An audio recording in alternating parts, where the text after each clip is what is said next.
Alors d'abord, on va se poser la question, qu'est-ce que c'est qu'une mauvaise nouvelle, finalement? Deuxième point, ça marche trop vite maintenant. Voilà. Qu'est-ce que c'est qu'une mauvaise nouvelle? En quoi l'annonce de la mauvaise nouvelle, c'est une question éthique? Et une question éthique, c'est quelque chose qui va nous faire réfléchir dans nos pratiques de soignants. Et pourquoi ça doit nous faire réfléchir dans nos pratiques de soignants? Parce qu'on est face à quelqu'un qui est en face de nous, qui est un humain, qui est un des nôtres, qui est peut-être même nous plus tard. Et donc, ça doit nous faire réfléchir. On n'est pas sur quelque chose de très mécanique, on n'est pas sur une voiture qui est en panne, etc. Quand et à qui annoncer la mauvaise nouvelle? Alors bien évidemment, ça paraît évident, il faut annoncer la mauvaise nouvelle aux patients.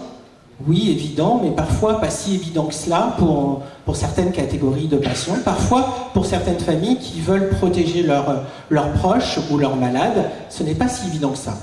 Quelles seraient les conditions d'annonce de la mauvaise nouvelle? Eh bien, quand on est médecin ou quand on est soignant, quand on arrive face à un malade, face à une famille, eh bien, on n'arrive pas comme ça, les mains dans les poches, sans avoir réfléchi à ce qu'on allait pouvoir annoncer, comment éventuellement on allait pouvoir l'annoncer.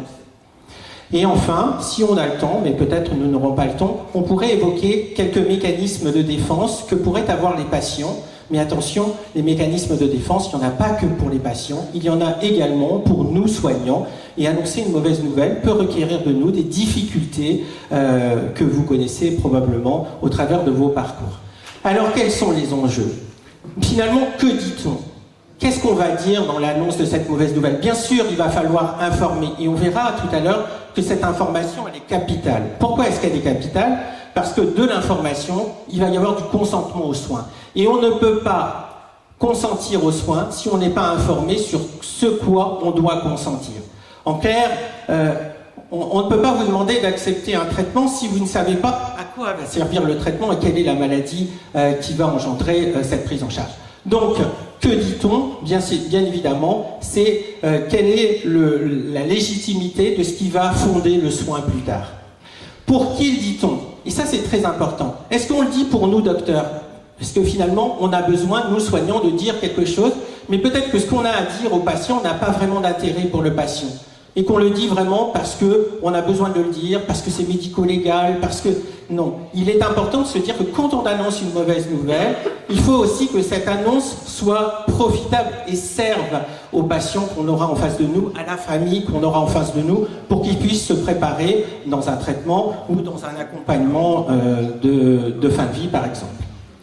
Est-ce qu'on a vraiment besoin du micro? Oui. Ah, oui, mais... Bon, alors, parce qu'il coupe de temps en temps. Alors, pourquoi le dit-on?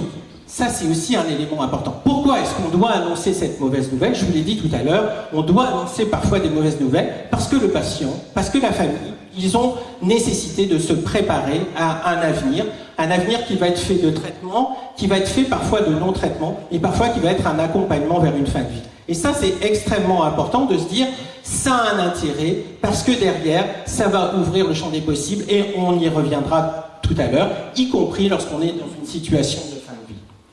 Alors, à qui le dit-on? Ça, c'était un élément qui est aussi extrêmement important. À qui dit-on cette mauvaise nouvelle? Eh bien, je vous ai dit tout à l'heure, le patient doit être au cœur de nos préoccupations, mais souvent, quand on est proche, on a envie de protéger son patient, on le verra à travers certaines études, et puis on a envie de chanter un petit peu, parce qu'on a envie de protéger son proche, on n'a pas envie de lui faire du mal, etc.